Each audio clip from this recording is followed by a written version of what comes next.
Le 6 juin de chaque année, la Russie célèbre la journée de la langue russe. En République du Congo, la directrice de la maison russe, Maria Fakrutdinova, accompagnée des étudiants de la langue russe, est allée déposer une gerbe de fleurs au buste d'Alexandre Sergueïevitch Pouchkine, écrivain, poète, dramaturge et romancier, considéré comme le symbole de la langue russe, ce conformément à la tradition de ce pays.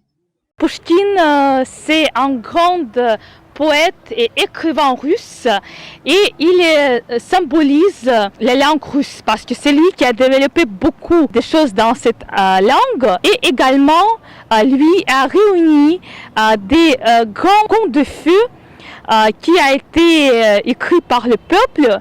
Lui, il est mis dans les formes de la beauté de la langue russe.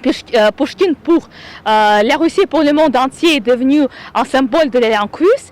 Et maintenant, c'est devenu la journée internationale de cette langue par rapport à sa personnalité qui a vraiment contribué à développement de cette langue. Cette journée, encore appelée journée Pouchkine en raison de ses grandes œuvres littéraires, a été un moment pour les jeunes étudiants de dire ce qu'ils savaient sur cet écrivain.